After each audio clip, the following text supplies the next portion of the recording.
G Telugu news ప్రేక్షకులందరికీ మహాశివరాత్రి శుభాకాంక్షలు. శివుడికి అత్యంత ప్రీతికరమైన రోజు మహాశివరాత్రి. శివపురాణంలో మహాశివరాత్రికి సంబంధించి ఎన్నో కథలు కూడా ఉన్నాయి. మాఘమాసంలోని కృష్ణపక్ష చతుర్దశి రోజున మహాశివరాత్రి వస్తుంది. ఈ రోజున శివుడికి భక్తి పూజలతో కొలిస్తే అంతా మంచి జరుగుతుందని నమ్ముతారు. ఈ శివరాత్రి రోజు పాటించాల్సిన నియమాలేంటి, వీటికి సంబంధించి ఎన్నో విషయాలు మనకు వివరించడానికి మనతో పాటు ఉన్నారు ప్రముఖ జ్యోతిష్య పండితులు పాలెపు చంద్రశేఖర్ శర్మ గారు ఉన్నారు. ఆయన అడిగి మరిన్ని వివరాలు తెలుసుకుందాం. గురుగారు నమస్తే. నమస్కారం అమ్మా. ఎస్ గురుగారు, ఈ మహాశివరాత్రి మన భారతదేశంలోనే కాకుండా చాలామంది భారతీయులు హిందువులు ఎంతో పవిత్రంగా భావించే మహాశివరాత్రికి యొక్క విశిష్టత ఏంటి? చాలా చక్కని ప్రశ్న అమ్మా. శృతి స్మృతి పురాణానాం ఆలయం కరుణాలయం నమామి భగవత్పాద శంకరం లోకశంకరం సదాశివ సమారంభాం శంకరాచార్య మధ్యమాం అస్మదాచార్య పర్యంతం వందే గురు పరంపరం. జీ తెలుగు న్యూస్ ప్రేక్షకులకు ఈ మన మహాశివరాత్రి శుభాకాంక్షలతో చక్కని ప్రశ్న సునీత అడగడం జరిగింది. ఈ శివరాత్రి అనేది కేవలము మన తెలుగు రాష్ట్రాలలోనే కాకుండా మొత్తం భారతదేశంలో సనాతన సంప్రదాయాన్ని పాటించే ప్రతి ఒక్కరు కూడా శివరాత్రి ఉత్సవాన్ని చేసుకుంటారు. అయితే ఈ శివరాత్రి ఉత్సవం ఇంత వైభవంగా ఉండడానికి మనకు పురాణ గ్రంథాలలో అనేక విషయాలు కనబడుతూ ఉన్నాయి. ముఖ్యంగా మాఘకృష్ణ చతుర్దశ్యాం రాత్రౌ జాగరాన్విత వ్రతం కార్య మహాప్రాజ్ఞ ప్రాజాపత్య ఫలం ప్రథం వేదే సారేణ సంపూజ్య శివరాత్రౌ మహేశ్వరం శివరాత్రి వ్రతం కృత్వా బ్రహ్మత్వమాగతః అని శాస్త్ర ప్రమాణం. అంటే మనకు సహజంగా ఇప్పుడు ప్రతి మాసంలో ఒక శివరాత్రి వస్తుందమ్మా. ప్రతి మాసంలో కూడా ఒక శివరాత్రి ఉంటుంది. బహుళ పక్షంలో చతుర్దశి రోజున మాస శివరాత్రి అని చెప్పేసి మనము అంటూ ఉంటాం. కానీ మాఘమాసం వచ్చేసరికి మాఘ బహుళ చతుర్దశి రోజున విశేషమైనటువంటి ఒక శివ సంబంధమైనటువంటి పండుగనే మహాశివరాత్రి అంటారు. అయితే ఈ మహాశివరాత్రి పండుగ ముఖ్యంగా అన్ని పండుగలు కూడా కొంతవరకు ఆధ్యాత్మికమైనటువంటి విషయాలు, భౌతిక సంబంధమైనటువంటి విషయాలు బోధిస్తూ ఉంటే మహాశివరాత్రి మాత్రం ఆధ్యాత్మిక తత్వాన్ని బోధిస్తూ ఉంటుంది. అంటే ఆధ్యాత్మిక తత్వం అంటే ముఖ్యంగా మానవుని యొక్క జీవితము, భగవంతుని యొక్క కృప, త్రిమూర్తులైనటువంటి వారిని ఏ విధంగా అర్చన చేయాలి అని చెప్పేసి ఇటువంటి విషయాలన్నీ కూడా ఆధ్యాత్మికమైనటువంటి తత్వాన్ని చెప్తూ ఉంటాయి. దానిలో ఉన్నటువంటి విశేషమైనటువంటి పండుగనే మనకు మహాశివరాత్రి. మరి మహా అంటే గొప్పనైనటువంటి అని అర్థం ఒకటి. తర్వాత మిగతా దేవుళ్ళందరినీ కూడా దేవుడు అని మాత్రమే అంటూ ఉంటారు, కానీ ఒక పరమేశ్వరుని మాత్రం మహాదేవుడు అని చెప్పేసి పిలుస్తూ ఉంటారు. ఎందుకంటే మహా అనే పదము చాలా గొప్పనైనటువంటి వాడు అనే అర్థాన్ని ఇస్తూ ఉంటుంది. అటువంటి మహాదేవుడు జ్యోతిర్లింగ స్వరూపంతో ఆవిర్భవించినటువంటి రోజే మనకు మహాశివరాత్రి. మరి మనకు ఫిబ్రవరి 26వ తేదీ బుధవారం రోజున మహాశివరాత్రి చాలా వైభవంగా వస్తూ ఉంది. ఇప్పుడు గురువుగారు, ఈ శివరాత్రి రోజున ఏం చేయాలి, ఎలాంటి నియమాలు పాటించాలి? చక్కని ప్రశ్నలమ్మ సునీత. ఎందుకంటే శివరాత్రి దీనికి ముఖ్యమైనటువంటి నియమాలు మనకు అసలు శివరాత్రికి పురాణ గాథను మనం తెలుసుకున్నప్పుడు మనిషిలో అహంకారం అనేది పెరిగినప్పుడు మనిషి పతనానికి వెళ్తూ ఉంటాడు. మరి బ్రహ్మ విష్ణువులు అంత గొప్ప దేవుళ్ళు కదమ్మా. వాళ్ళిద్దరిలో నేను గొప్ప అనే ఒక వ్యత్యాసం వచ్చి ఇద్దరు ఎంతవరకు వచ్చారంటే అస్త్రాలను సంధించుకోవడం, నాగాస్త్రము బ్రహ్మాస్త్రము ఇటువంటి అస్త్రాలు సంధించుకోవడంతో మొత్తం లోకమంతా కూడా అల్లకల్లోలం అయిపోతూ ఉన్నది. సమస్త జీవులు చనిపోవడం జరుగుతూ ఉంది. అప్పుడు దేవతలంతా కూడా వెళ్ళి పరమేశ్వరుని దగ్గర మొరబెట్టుకున్నారు. కైలాసములో తపోముద్రలో ఉన్నటువంటి ఆ యొక్క పరమేశ్వరుని దగ్గరికి వెళ్ళి, శంకరా, నీవు తప్ప ఎవరు కూడా కాపాడలేరు, ప్రపంచము జీవరాశులు అన్నీ కూడా నాశనమైపోతూ ఉన్నాయి, నీవే వచ్చి కాపాడాలని చెప్పగానే అప్పుడు ఆ యొక్క భోలాశంకరుడైనటువంటి ఆ పరమాత్మ ఈ మాఘ బహుళ చతుర్దశి రోజున ఏదైతే బ్రహ్మ విష్ణువులు అహంకారం అనేది ఎప్పుడైతే వస్తూ ఉంటుందో, నేను గొప్ప నేను గొప్ప, మరి మనిషి జీవించున్నంత కాలం వరకు ఈ అహంకారం ఉంటూ ఉంటుంది. దానికి నిదర్శనమే ఈ యొక్క కథ చెప్తూ ఉంటారు. అయితే ఆ సమయంలో బ్రహ్మ విష్ణువుల మధ్యలో ఒక లింగస్వరూపంగా ఆవిర్భవించినటువంటి స్వామి, తేజోలింగం అంటే జ్యోతిర్లింగ స్వరూపంగా ఆవిర్భవించాడు. ఆ జ్యోతిర్లింగ స్వరూపమే ఇప్పుడు ప్రస్తుతం ఉన్నటువంటి అరుణాచలంలో ఉన్నటువంటి స్వామి. అయితే ఈ జ్యోతిర్లింగ స్వరూపంతో ఆవిర్భవించిన తర్వాత ఆ స్వామి యొక్క ఇద్దరు కూడా ఆశ్చర్యపోయారు. బ్రహ్మ విష్ణు ఇద్దరు కూడా ఆశ్చర్యపోతూ, మనకంటే మించిపోయినటువంటి ఆకారం కనబడుతూ ఉంది, మరి ఈయన ఎవడు, అసలు ఈ మనకంటే గొప్పవాడైనటువంటి వ్యక్తి ఎవరైనా ఉన్నారా అనగానే పరమేశ్వరుడు మాట్లాడతాడు. అశరీరవాణి రూపంతో మాట్లాడతాడు. మాట్లాడి, బ్రహ్మ, నీకు విష్ణువుకు మీ ఇద్దరిని కూడా సృష్టిని ముందు కంటే, అంటే అందరికంటే ముందు నేనే ఈ యొక్క సృష్టిని కనుగొన్నాను, మీరే బ్రహ్మ పదార్థం అని చెప్పేసి మీరు గర్వపడుతూ ఉన్నారు, కానీ నేను మీ ఇద్దరికి ఒక పరీక్ష పెడుతూ ఉంటాను, ఆ పరీక్షలో ఎవరైతే నెగ్గుతారో వాళ్ళే సృష్టికి మూలకారకుడు అవుతాడని చెప్పగానే సరే అన్నారు. నా పై భాగం ఒకళ్ళు వెళ్ళి తాకి రావాలి, నా క్రింది భాగాన్ని ఒకళ్ళు వెళ్ళి స్పృశించి రావాలని చెప్పగానే సరే అని ఒప్పుకుంటారు. బ్రహ్మ తన యొక్క హంసవాహనం పైన ఆ శివలింగం పైకి ఎగుడుతూ ఉంటాడు. విష్ణు భగవానుడు వరాహ స్వరూపంతో పరమేశ్వరుని యొక్క లింగంలో ఉన్నటువంటి చివరి భాగానికి వెళ్ళడానికి ప్రయత్నం చేస్తాడు. ఎంత వెళ్తున్నా కూడా లోపలికి వెళ్తున్నాడు కానీ అంత్యం అనేది కనిపించడం లేదు పరమాత్మ యొక్క. పైకి వెళ్తున్నటువంటి బ్రహ్మకు మాత్రం, ఎందుకంటే ఆయనకు 5 శిరస్సులు ఉన్నాయి కాబట్టి, మరి పంచశిరస్సులు ఉన్నటువంటి స్వామి శంకరుడు కూడా, అంటే నేనేం తక్కువ, నాకు 5 శిరస్సులు ఉన్నాయి, శంకరునికి కూడా 5 శిరస్సులే ఉన్నాయి కదా అనే గర్వం ఉంది కాబట్టి పైకి వెళ్తూ ఉన్నప్పుడు ఒక మొగిలి పువ్వు ఏదైతే ఉందో, కేతకీ పుష్పం అంటారు దాన్ని, ఆ మొగిలి పువ్వు కిందికి జారుతూ కనబడ్డది. కనబడగానే బ్రహ్మ మొగిలి పుష్పాన్ని కోరుకున్నాడు. నాకు నువ్వు సహాయం చేయాలి, పైభాగాన్ని నేను తాకినట్టు, నేను తాకగానే నువ్వు కింద పడ్డట్టు నాకు నువ్వు సాక్ష్యం చెప్పాలి అనగానే అబద్ధ సాక్ష్యం చెప్పాలని చెప్పేసి కోరుకున్నాడు. సరే అని పాపం ఆ యొక్క మొగిలి పుష్పం ఒప్పుకుంది. తర్వాత ఒక ఆవు వస్తూ ఉంది, గోమాత పైనుంచి వచ్చేటప్పుడు గోమాతను కూడా కోరాడు, నువ్వు కూడా నాకు సాక్ష్యం చెప్పాలి అనగానే పాపం తల ఊపింది అది కూడా. ఇద్దరు కూడా కిందికి వచ్చిన తర్వాత అప్పుడు పరమేశ్వరుడు అడిగాడు, ఏమయ్యా పైభాగాన్ని తాకి వచ్చావంటే బ్రహ్మ అవును అని అబద్ధం చెప్పాడు.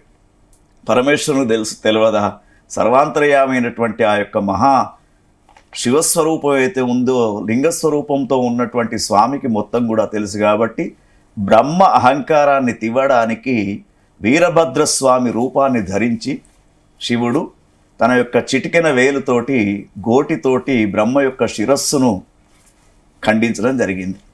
ఆ శిరస్సు కింద పడితే ప్రపంచమంతా కూడా పాడైపోతుంది కాబట్టి ఆ శిరస్సును కింద పడకుండా ఆ వీరభద్రస్వామి రూపంలో ఉన్నటువంటి పరమేశ్వరుడే ఆ కపాలాన్ని చేతిలో పట్టుకున్నాడు. దాన్ని బ్రహ్మ కపాలం అంటారు. అదే కపాలం చేత ఇప్పటికి కూడా పరమేశ్వరుడు ఆ అన్నపూర్ణ దగ్గరికి వెళ్ళి కాశీ క్షేత్రంలో ప్రతిరోజు భిక్షం ఎత్తుకుంటాడని చెప్పేసి, భోజనం తీసుకుంటాడని చెప్పేసి మనకొక కథ కూడా ఉంది. కాబట్టి ఈ విధమైనటువంటి అహంకారాన్ని తీసివేయడానికే పరమేశ్వరుడు జ్యోతిర్లింగ స్వరూపంతో ఆవిర్భవించినటువంటి రోజు మాఘ బహుళ చతుర్దశి. అర్ధరాత్రి పూట స్వామివారు ఆవిర్భవించడం జరిగింది. మరి ఆయన ఆవిర్భవించిన సందర్భంగా మనం ఏమి చేయాలి అనే ప్రశ్న అడిగారు మీరు. ఒకటి, శివ పూజ. మొట్టమొదటి మనం చేయవలసింది నదీ స్నానం. గంగే యమునే చైవ గోదావరి సరస్వతి నర్మదా సింధు కావేరి జలేస్మిన్ సన్నిధిం కురు అని చెప్పేసి మన దగ్గరి ప్రాంతాలలో ఏ నదీ జలం ఉంటే ఆ నదీ జలంతో స్నానం చేసి ఉదయాత్ పూర్వమే బ్రాహ్మీ ముహూర్తంలో, తర్వాత దగ్గరలో ఉన్నటువంటి శివాలయానికి వెళ్ళి ఆ లింగస్వరూపమైనటువంటి స్వామిని దర్శించుకోవాలి. మరి లింగస్వరూపం ఏమిటి? లీయతే ఇతి లింగ అంటే అందరినీ కూడా తన వైపు తీసుకునేవాడు లింగస్వరూపము. కాబట్టి ఆ లింగస్వరూపంతో ఉన్నటువంటి స్వామివారి యొక్క దర్శనం చేసుకొని వీలైతే పంచామృతాలతోటి అభిషేకాది కార్యక్రమం చేసుకోవాలి. ముఖ్యంగా శివరాత్రి రోజున శివ ఆరాధన, నదీ స్నానం, తర్వాత జాగరణ, ఉపవాసము ఇవి తప్పకుండా చేయవలసినటువంటి నియమాలుగా మన పూర్వీకులు చెప్తూ ఉన్నారు. గురువుగారు, ఇందాక మీరు చెప్పినట్లుగా నియమాల్లో ప్రధానమైనది ఉపవాసం. అయితే అందరూ కూడా ఉపవాసం చేస్తున్నారు. కొందరు సాత్విక ఉపవాసం చేస్తుంటారు, మరికొందరు చాలా కఠినమైన ఉపవాస దీక్షలు కూడా చేస్తుంటారు. ఏంటి అసలు ఉపవాసం చేయడానికి గల నియమాలు ఏంటి? అయితే ఒకటమ్మా, ఈ ఉపవాసం అనే పదానికి అర్థాన్ని మార్చివేశారు మనవాళ్ళు. చాలా చక్కని ప్రశ్న. ఎందుకంటే ఉప ఆవాసము అంటే భగవంతునికి సన్నిధానంలో ఉంటూ పాలు కానీ నీళ్లు కానీ సేవిస్తూ ఫలాలు తింటూ ఇతర విషయాలపైన మనస్సును పెట్టుకోకుండా ఆ 24 గంటలు స్వామి సన్నిధానంలో ఉంటూ ఉప ఆవాసము ఉండడం అనేది దానికి అసలు నియమం. కానీ ఉపవాసం అంటే మనవాళ్ళు ఏం చేస్తున్నారు? రోజుడి కంటే ఎక్కువ క్యాలరీస్ ఉన్నటువంటి ఫుడ్ తీసుకుంటున్నారు. ఎందుకంటే ఉపవాసం అనగానే చూడండి, డ్రై ఫ్రూట్స్, కందమూలాలు ఇటువంటి అన్నీ తీసుకున్నప్పుడు ఎంత ఎక్కువ అవుతున్నా అంటే రోజు తినే పదార్థాల కంటే ఎక్కువ తినడం జరుగుతూ ఉంది. మరి ఈ ఉపవాస దీక్ష అనేది ఎందుకు పెట్టారు? మన పూర్వీకులు ఏ దీక్ష పెట్టినా కూడా ఆరోగ్య సూత్రం కూడా ఉందమ్మా. ఎందుకంటే శరీరంలో మనం రోజు తింటున్నటువంటి పదార్థాల యొక్క ఏదైతే ఎఫెక్ట్ ఉంటుందో ఆ ఎఫెక్ట్ కనీసం నెలలో ఒక ఏకాదశి కానీ ఇటువంటి వ్రతాలు కానీ పట్టినప్పుడు ఆరోగ్యరీత్యా జీర్ణక్రియ అనేది బాగా పనిచేస్తుంది. అందుకని ఉపవాస దీక్ష పెట్టారు. అయితే ఇప్పుడు మన భారతదేశం డయాబెటిక్లో 2వ ప్లేస్. కాబట్టి ఈ షుగర్ పేషెంట్లు మరి దీక్ష పట్టవలసినటువంటి అవసరం లేదు. ఆరోగ్యాన్ని మించినటువంటి దీక్షలు ఏవి కూడా లేవు. కాబట్టి వాళ్ళు స్వల్పాహారంగా ఏదైనా తీసుకొని స్వామి సన్నిధానంలో ఉంటూ భక్తిపూరితమైనటువంటి భజనలు కానీ, హరికథలు కానీ, పురాణ శ్రవణాలు కానీ వింటే ఆ యొక్క ఉపవాస దీక్ష మరి విజయవంతం అయినట్టని మనము చెప్పుకోవచ్చమ్మా. గురువుగారు, ఇక జాగరణ విషయానికి వస్తే జాగరణ చేయాల్సిన నియమాలేంటి? చాలా చక్కని ప్రశ్న అమ్మ. ఎందుకంటే జాగరణ అనేది జాగురహో అంటే మేలుకొని ఉండండి. ఈ మేలుకొని ఉండడం ఏమిటి మరి అంటే లోకాలన్నిటిని కూడా లయం చేసే ఒక పరమ భగవంతుడు లింగస్వరూపముగా ఆవిర్భవించినటువంటి రోజు కాబట్టి ఆ రోజు కనీసము ఆ మహాలింగస్వరూపంగా ఆవిర్భవిస్తున్నటువంటి స్వామికి పూజలు చేయడానికి, ఆ లింగస్వరూపాన్ని వివిధ ప్రాంతాలలో దర్శించుకోవడానికి, ఎక్కడెక్కడైతే శైవక్షేత్రాలు ఉన్నాయో శ్రీశైలం కావచ్చు, ద్రాక్షారామం కావచ్చు, కాశీక్షేత్రం కావచ్చు, అసలు శివుడు లేనటువంటి ప్లేసే ఎక్కడ లేదమ్మా. అంటే ఆ శివుని ఆరాధన లేనటువంటి స్థలాలు ఏవీ లేవు. శివుని ఆరాధన ఎవరైతే చెయ్యడో వాడు శివంతో సమానం. శివ అంటే శంకరుడు, శివ అంటే పార్వతి. కాబట్టి ఆ యొక్క శివుని యొక్క ఆరాధన అనేది తప్పకుండా చేయాలి. అయితే జాగరణ చేయడానికి కూడా నియమాలు ఏమిటంటే ముఖ్యంగా అనారోగ్యంతో ఉన్నటువంటి వాళ్ళు కనీసం 12 గంటల దాకా ఉంటూ 2 జాములు అంటారు. అది ఆ 12 గంటల దాకా ఉన్న తర్వాత త్రిదళం త్రిగుణాకారం త్రినేత్రంచ త్రియాయుధం త్రిజన్మ పాప సంహారం ఏకబిల్వం శివార్పణం అని చెప్పేసి 12 గంటలకు మీ దగ్గరలో ఉన్నటువంటి ఏ దేవాలయం అయినా పర్వాలేదు, లేదా మన ఇంట్లో నిత్యం పూజిస్తున్నటువంటి శివుని యొక్క లింగం మీదనైనా ఆ పత్రిదని మారేడు దళాన్ని పెట్టేసి నమస్కారం చేసి వాళ్ళు నిద్రకు ఉపక్రమించవచ్చు, అనారోగ్యంతో ఉన్నటువంటి వాళ్ళు. ఇక ఆరోగ్యంగా ఉన్నటువంటి వాళ్ళు చాలా దేవాలయాలలో ఉదయం అంటే మబ్బున సుప్రభాత వేళ స్వామి యొక్క రథ ఉత్సవం జరుగుతూ ఉంటుంది. ఆ రథ ఉత్సవం దాకా ఉంటూ ఆ రథ ఉత్సవాన్ని కూడా చూస్తే, ఎందుకంటే కలియుగంలో మనకు తెలిసి తెలియనటువంటి పాపాలు ఎన్నో చేస్తూ ఉంటాం కాబట్టి పాప ప్రక్షాళన జరుగుతూ ఉంటుంది, వీడికి మోక్ష మార్గం వస్తూ ఉంటుందని చెప్పేసి మన పూర్వీకులు పెట్టినటువంటి ఒక ఆచారం. కాబట్టి మన ఆరోగ్య పరిస్థితిని బట్టి ఉండాలి జాగరణ. తర్వాత జాగరణ అనగానే కేవలము టీవీల దగ్గర కూర్చొని ఏవో ప్రోగ్రామ్స్ చూడడం కానీ లేదా టైంపాస్ కావాలని అంటారు, కానీ భగవంతుని యొక్క సన్నిధానంలో కూర్చుంటే తెలియకుండానే, అంటే భగవంతుని యొక్క సన్నిధానంలో ఎట్లా కూర్చోవాలి, ఇంద్రియ నిగ్రహం అనేది కావాలి. ఇప్పుడు చూడండి, మీరు కన్నులతోటి ప్రోగ్రాం చూస్తున్నారంటే చంచలత్వం వచ్చినట్టే. మానసికమైనటువంటి చంచలత్వం, జ్ఞానేంద్రియాల యొక్క చంచలత్వం అనేది ఉంటుంది. అవన్నీ కూడా కేంద్రీకృతం చేస్తేనే అది జాగరణ అని అర్థం. ఇప్పుడు గురుగారు, జాగరణ చేసేటప్పుడు కూడా చాలా మంది ఇళ్లలోనే ఉంటూ చేస్తారు. మీరు ఇందాక చెప్పినట్లుగా టీవీలకు అతుక్కొని ఇలా ఉంటూ ఉంటారు. అయితే జాగరణ చేసేటప్పుడు ఎలా చేయాలి, ఏం చేయాలి? ఒకటే అమ్మ, జాగరణకు ప్రత్యేకంగా ఏమిటంటే శైవ క్షేత్రాలలోకి వెళ్ళి కూర్చుంటే, పెద్ద పెద్ద క్షేత్రాలలో ఆ రోజు అనేక సాంస్కృతిక సంబంధమైనటువంటి కార్యక్రమాలు పెడుతూ ఉంటారు. హరికథలు కావచ్చు, పురాణ శ్రవణాలు, ప్రవచనాలు కావచ్చు, లేదా భక్తి సంగీతాలు కావచ్చు. ఇటువంటి కార్యక్రమాలు మనం వెళ్ళి కూర్చుంటే చాలు. అయితే మనిషికి ఇచ్ఛాశక్తి, క్రియాశక్తి, జ్ఞానశక్తి అని 3 ఉంటాయి. ఆ మూడింటినిచ్చే తల్లి అమ్మల గన్న అమ్మ, ముగురమ్మల మూల పుటమ్మ జగదంబ. ఇప్పుడు మనకు మనస్సులు ఏం కలగాలి? శివరాత్రి రోజు ఈరోజు మనం వెళ్ళి దేవాలయంలో కూర్చోవాలి, ఇది ఇచ్ఛాశక్తి. మరి క్రియాశక్తి, సరే వెళ్ళాలి. అయితే మన మనస్సు కూడా ఏం కోరుకుంటుందంటే, ఎక్కువగా ఎక్కడైతే భక్తులు జనాలు ఉంటారో అక్కడికే వెళ్ళాలని కోరుకుంటుంది. కానీ అవసరం లేదు. సర్వాంతర్యామైనటువంటి పరమాత్మ అన్నిట్లలో ఉన్నాడు. శివలింగం మన ఇంట్లో పెట్టుకున్నా అది ఒక క్షేత్రమే.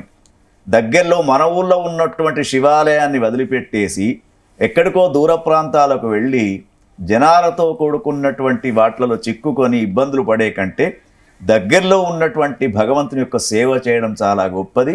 అయితే జాగరణ చేసేటప్పుడు ముఖ్యంగా ఏకాగ్రతతో జాగరణ అనేది చేస్తే వారికి అనుకున్నటువంటి కోరికలు అనేటివి, ఎందుకంటే మనిషి జీవితం చాలా ఎప్పుడు ఏ విధంగా పోతారో అనేది మనకు తెలియదు.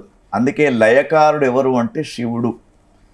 మనిషికి లయాన్ని చూపించి, అయితే శివుడికి ఇంత గొప్పతనం ఎందుకు వచ్చింది అంటే, శివుడు ఈ సృష్టిలో మహత్తరమైనటువంటి శక్తులు ఉన్నాయని చెప్పేసి వాటి ఉత్పత్తిని ఆయన చెప్పాడు.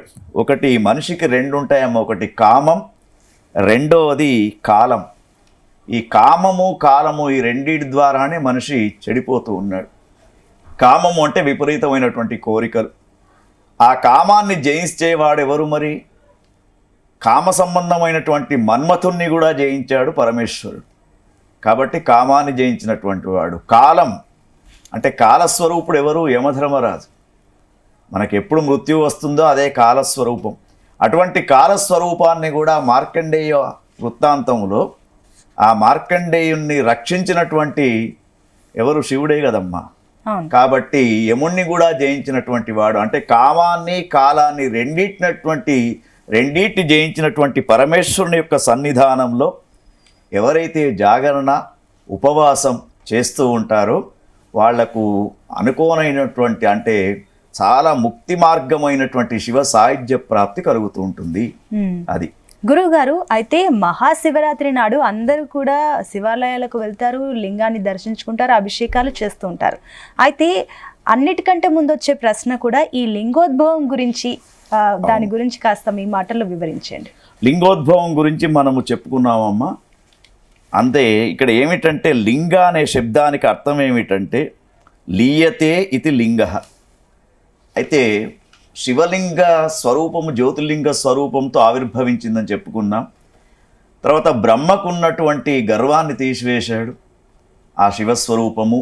అదే సమయంలో ఈ బ్రహ్మ తర్వాత విష్ణుమూర్తి కూడా శివస్వరూపంతో లింగావిర్భవం కాగానే ఇక్కడ శివుడు నిరాకార స్వరూపం, సాకార స్వరూపం రెండు. అంటే భగవంతుని యొక్క స్వరూపాలు రెండు కనబడుతున్నాయి, నిరాకారం, సాకారం.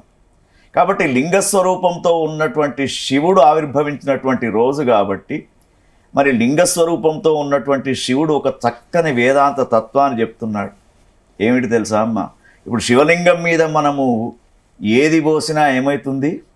మీరు పంచామృతాలే పోసారు అనుకోండి, పాలు, పెరుగు, తేనె, నెయ్యి, శర్కర అన్నీ కలిపి పోస్తూ ఉంటారు కదా. ఏదైనా పరమాత్మ తన పైన ఉంచుకున్నాడా?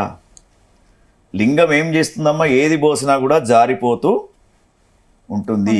ఆయన తలపైన మాత్రం ఏవి కూడా, పుష్పాలు కూడా ఒక నిమిషం పెట్టగానే మళ్ళా అవి కిందికి పోతూ ఉంటాయి. మనిషి కూడా అదే నేర్చుకోవాలి. అన్ని విషయాలు వినాలి, తనకు అవసరమైనటువంటి విషయాన్ని పట్టుకోవాలి. అన్నిటిని కూడా శివలింగం ఏ విధంగానైతే జారిపోతూ ఉంటాయో మన జీవితంలో కూడా అన్నీ జారిపోతాయి. కాబట్టి చివరికి మిగిలేది కేవలం భక్తి మాత్రమే అనే తత్వాన్ని మనకు శివలింగ స్వరూపమైనటువంటి పరమేశ్వరుడు చెప్తూ ఉన్నాడు. ఎంతో చక్కగా వివరించారు గురుగారు. అయితే గురుగారు ఇంకొకటి, ఇళ్లల్లో ప్రతి ఇళ్లలో మనకు శివలింగాలు కనిపిస్తుంటాయి. గుడిలోకి వెళ్ళలేని వారు ఇళ్లలోనే చేసుకుంటారు శివలింగాన్ని. అయితే ఈ శివలింగం ఎన్ని అడుగులు ఉండాలంటారు? దానికి కూడా ఏమైనా నియమాలు ఉంటాయా? ఒకటమ్మా, అయితే మనకు మళ్ళా ఇక్కడికి వచ్చేసరికి విగ్రహాలకు సంబంధించినటువంటి తెలవాలి. ముఖ్యంగా ఇంటి యజమాని యొక్క బొటనవేలు అంగుష్ట ప్రమాణం. ఈ ఇంటి యజమాని యొక్క బొటనవేలు హైట్ ఎంతనైతే ఉంటుందో ఇంత హైట్ మాత్రమే ఇంట్లో పెట్టుకునే విగ్రహాలు పెట్టుకోవాలి. అయితే ఈ యొక్క శివలింగం ఏమిటంటే అదే రోజు పూజ చేసి అదే రోజు నిమజ్జనం కూడా చేయవచ్చు. అయితే శివలింగాలల్లో కూడా ఆవు పేడతో శివలింగాన్ని చేసి అభిషేకించవచ్చు. తర్వాత మృణ్మయ లింగం, పార్థివ లింగం అంటాం. అంటే మట్టితో తయారు చేసినటువంటి లింగాలను కూడా ఆ రోజు మనం అభిషేకం చేసి నదీ జలంలో సహస్రలింగార్చన అని చెప్పేసి వేములవాడ, ధర్మపురి అటువంటి క్షేత్రాలలో సహస్రలింగార్చన చేస్తూ ఉంటారు. ఆ సహస్రలింగాలన్నీ కూడా మట్టితోటే చేస్తూ ఉంటారు. చేసిన తర్వాత మళ్ళా వాటిని వినాయక నిమజ్జనం ఎట్లా చేస్తారో అట్లా నిమజ్జనం కూడా చేస్తూ ఉంటారు. ముఖ్యంగా మనకు అంగుష్ట ప్రమాణం. అయితే మన ఇండ్లల్లో కూడా ప్రస్తుతం కలియుగంలో, త్రేతాయుగము, ద్వాపర యుగాలలో బంగారము, వెండి తర్వాత వీటికి సంబంధించిన లింగార్చన ఉండేది. కానీ ఎప్పుడైతే కలియుగం ప్రారంభమైందో పార్థివ లింగార్చననే శ్రేష్టంగా చెప్తూ ఉంటారు. కాబట్టి ఆకారం ఎంత చిన్నగా ఉన్నా పెద్దగా ఉన్నా పరమేశ్వరుడు అంతా ఒకటే అనే భావన ఉండాలి మనకు. గురువుగారు, మరోపక్క ఈ మహాలింగానికి ఏదైతే పూజలు చేస్తుంటామో ఈ బిల్వ పత్రాలు కూడా వాడుతూ ఉంటారు అభిషేకాల్లో. ఎందుకు అసలు మహాశివుడికి ఎందుకు ఈ బిల్వ పత్రం అంటే అంత ప్రీతి? చాలా మంచి ప్రశ్న అమ్మా. ఎందుకంటే ఈ బిల్వ పత్రంలోనే అఖండమైనటువంటి లక్ష్మీ అనుగ్రహం కలుగుతూ ఉంటుంది. ఎందుకంటే బిల్వపత్రం అనేది మనం అనుకుంటూ ఉంటాం, మనకి ఏదైనా ఒక వస్తువు ఎప్పుడైతే ఉపయోగానికి వస్తుందో అప్పుడు దాని గురించి తెలుసుకుంటూ ఉంటాం.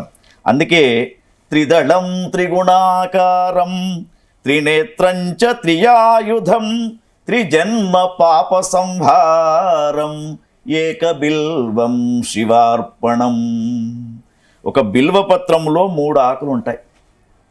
అంటే ఇక్కడ చూడండి అమ్మ, 3 ఆకులతో కూడుకున్నటువంటి ఒక బిల్వపత్రం శంకరునికి ఉన్నటువంటి 3 కళ్ళతో త్రినేత్రంచ. తర్వాత త్రిశూలాన్ని ధరించాడు కాబట్టి 3 ఆకులు త్రిశూలానికి నిదర్శనం.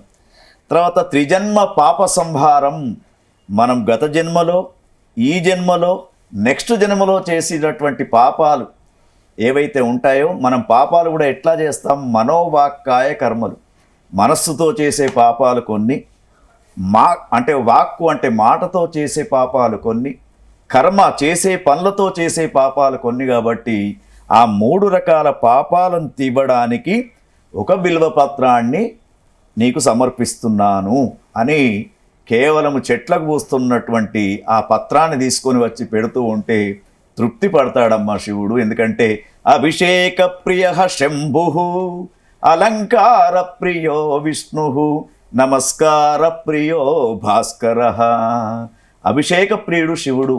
చెంబెడు నీళ్లు పోస్తూ మారేడు దళాన్ని బిల్వపత్రాన్ని పెడితే తృప్తి పడిపోతూ ఉంటాడు. మరి విష్ణువుకు మాత్రం చాలా సువాసనతో కూడుకున్నటువంటి పుష్పాలు, గంధాలన్నీ కావాలి. మరి శివరాత్రి రోజు ఉమ్మెత్త పువ్వులు, జిల్లేడు పువ్వులు, వాసన లేనటువంటి పువ్వులన్నిటిని కూడా తీసుకొచ్చి పెట్టండ్రా అని చెప్పేసి ఆ పరమేశ్వరుడు కోరుకుంటూ ఉంటాడు.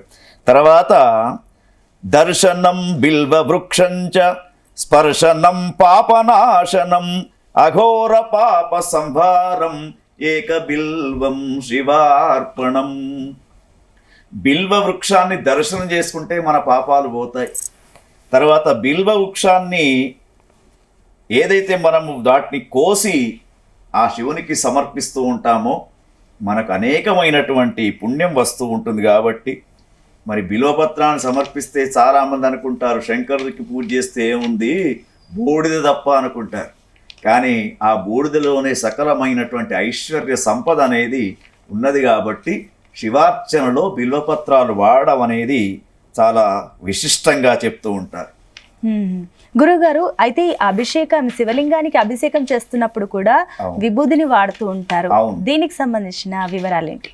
చాలా మంచి ప్రశ్న సునీత. ఎందుకంటే ఇక్కడ వేదాంత తత్వం ఉందమ్మా. ఇప్పుడు మనము కాశీక్షేత్రంలో ఒకప్పుడు వెళ్ళినప్పుడు కాశీక్షేత్రం అసలు మనకు ఇప్పటిలాగా ఈ ప్రసాదాలు, లడ్డూలు, స్వీట్స్ ఇవి ఇచ్చేవాళ్ళు కాదు. పూర్వకాలంలో ఏమిటంటే అక్కడ ఏదైతే శవదహనం, హరిశ్చంద్ర ఘాట్లు కానీ మణికర్ణికా ఘాట్లు కానీ శవదహనం జరుగుతూ ఉంటుందో ఆ కాలినటువంటి బూడిదే అక్కడ ప్రసాదం. అదే బొట్టు, వేరే ఏది ఇచ్చేవాళ్ళు కాదు. ఎందుకంటే ఎంత గొప్పవాడైనా, ఎటువంటి వాడైనా కూడా చివరికి ఏమైపోతూ ఉంటాడు, శరీరం అనేది అశాశ్వతం కాబట్టి, దేహం అంటేనే దహించబడేది కాబట్టి మరి చివరికి మిగిలేది బూడిద అనే ఒక తత్వాన్ని చెప్పేదే ఆ యొక్క బూడిద. అదే భస్మం అంటారు. అందుకే ఆ భస్వాన్ని పరమేశ్వరుడు తనకిష్టంగా త్ర్యంబకం యజామహే సుగంధిం పుష్టివర్ధనం ఉర్వారుకం యోబంధనాన్ మృత్యోర్ముక్షమామృతాలు అని చెప్పేసి భస్వాన్ని ప్రతిరోజు ధరిస్తే అపమృత్యు దోషాలు పోతూ ఉంటాయి. కాబట్టి ఆ విభూతి అనేది కూడా, భస్వం కూడా ఇప్పుడు రకరకాలైన కెమికల్స్తో చేస్తూ ఉన్నారు. గోమయాన్ని కాల్చి బూడిద చేసి దాంతో భస్వం చేస్తూ ఉంటారు. మరి ఎన్నో ప్రాంతాలలో మహాశివునికి భస్వంతో అభిషేకం చేస్తూ ఉంటారు కొన్ని ప్రాంతాలలో. కాబట్టి ఆ భస్వం అనేది ఒక తత్వాన్ని చెప్పే విషయాన్ని మనకు పరమశివుడు చెప్పాడు. ఓకే గురుగారు, ఇక చివరిగా ఈ మహాశివరాత్రి సందర్భంగా ప్రేక్షకులకు మీరు ఇచ్చే సందేశం ఏంటి? ఒకటేనండి, ఒకటి మహాశివరాత్రి అంటేనే మనకు జన్మకో శివరాత్రి అని చెప్పేసి అంటూ ఉంటారు. ఒక శివరాత్రి చూసినటువంటి మనము నెక్స్ట్ శివరాత్రి చూస్తామా మనకు తెలియదు. ఎందుకంటే కలియుగంలో పుట్టినటువంటి మనకు ఆయుష్ ఎంతవరకు ఉంటుందో మనకు తెలియదు. కాబట్టి ఉన్న దాంట్లో సంతృప్తి పొందుతూ నియమాలను పాటిస్తూ మహాశివరాత్రి రోజున ఎవరైతే వీలైనంత వరకు నదీ స్నానము, ఉపవాసము, జాగరణ, తర్వాత కొన్ని నియమాలు పాటిస్తూ ఉంటారు. అయితే ఈ యొక్క జాగరణ కూడా ఏమిటంటే, జాగరణతో పాటు మనకు ఆ యొక్క పరమశివునికి అభిషేకం చేసే పదార్థాలలో కూడా కొంత విశిష్టత ఉందమ్మా. అవి ఏమిటి అంటే మనకు, ఎందుకంటే మానవులం కాబట్టి అనేక రకాలైనటువంటి కోరికలు ఉంటాయి. కాబట్టి ఈ కోరికలకు తగ్గట్టుగా మనము ఏ పదార్థంతో అభిషేకం చేస్తే ఏమిటి అనేది కూడా మనకు ధర్మశాస్త్రాలు చెప్తూ ఉన్నాయి. దాంట్లో ఏమిటంటే, ఉదాహరణకు మనకు ధనం లేదనుకోండి, శివరాత్రి రోజున చెరకు రసంతో శివలింగానికి అభిషేకం చేస్తే ధనప్రాప్తి కలుగుతూ ఉంటుంది. తర్వాత నెయ్యితో అభిషేకం చేశారనుకోండి, నెయ్యి అంటే అంటే ఆవు ద్వారా తయారు చేసినటువంటి నెయ్యి, ఆ నెయ్యితో చేస్తే వంశవృద్ధి, ఆరోగ్యం రెండు జరుగుతూ ఉంటాయి. తర్వాత తేనెతో చేశారనుకోండి, పాప విముక్తి కలిగి తేజస్సు పెరుగుతూ ఉంటుంది. చక్కెరతో చేస్తూ ఉంటే సంతానం లేనటువంటి వారికి సంతానం, దీర్ఘ ఆయుష్ ఉంటుంది. ఇక బిల్వ ఫలాలు, బిల్వ దళాలు, బిల్వ ఫలాలంటే మారేడు కాయలు, వాటితో ఒకవేళ హోమం చేశారనుకోండి, అభిషేకం చేశారనుకోండి, అఖండమైనటువంటి లక్ష్మీ సంపద వస్తూ ఉంటుంది. తర్వాత కొబ్బరి నీళ్లతో ఒకవేళ అభిషేకం చేశామనుకోండి శివరాత్రి రోజున సర్వ సంపదల వృద్ధి జరుగుతూ ఉంటుంది. భస్మజలంతో అభిషేకం చేస్తే మహాపాప నాశనం జరుగుతూ ఉంటుంది. తర్వాత పండ్ల రసాలతో చేసినప్పుడు చర్మ వ్యాధులు దూరమైపోతూ ఉంటాయి. నువ్వుల నూనెతో స్వామికి అభిషేకం చేస్తే అపమృత్యు దోషం పోతూ ఉంటుంది. ఇట్లా రుద్రాక్షతో చేస్తూ ఉంటే ఐశ్వర్యం వస్తూ ఉంటుంది. ఒక్కొక్క పదార్థాన్ని బట్టి మనకు ఈ యొక్క రుద్రాభిషేకం అనేది చేస్తూ ఉంటారు. అయితే రుద్రాభిషేకంలో కూడా మరి వేద మంత్రాలు వచ్చినటువంటి వాళ్ళు రుద్రునికి ఇష్టమైనటువంటి నమక చెంకాలతో అభిషేకం చేస్తారు. ఏది రాకుంటే పంచాక్షరి మంత్రం ఓం నమఃశివాయ అంటూ పంచాక్షరి మంత్రంతో ఎవరైతే అభిషేకం చేస్తూ ఉంటారో వాళ్లకు దీర్ఘ వ్యాధులు కానివ్వండి, అపమృత్యు దోషాలు కానివ్వండి, ఏవి ఉన్నా కూడా అవి తగ్గడానికి అవకాశం ఉంటుంది. కాబట్టి మరి యొక్క మహాశివరాత్రిని అందరం వినియోగించుకుందాం. రాబోతున్నటువంటి విశ్వావసునామ సంవత్సరంలో అందరం కూడా ఆరోగ్యంగా ఉండడానికి ఈ శివరాత్రిని అందరం కూడా ఉపయోగించుకోవాలి. లోకా సమస్త సుఖినో భవంతు. ఓం స్వస్తి. చాలా సంతోషం గురుగారు. ఈ మహాశివరాత్రి నాడు ఎన్నో అమూల్యమైన అంశాలు మాతో పంచుకున్నందుకు ధన్యవాదాలు. సో చూస్తారు కదండి, మొత్తం మీద ఈ మహాశివరాత్రి నాడు అందరికీ ఉపయోగపడే, అదేవిధంగా గురుగారు చెప్పిన నియమాలు మనందరికీ ఉపయోగపడతాయని భావిద్దాం. చూస్తూనే ఉండండి జీ తెలుగు న్యూస్.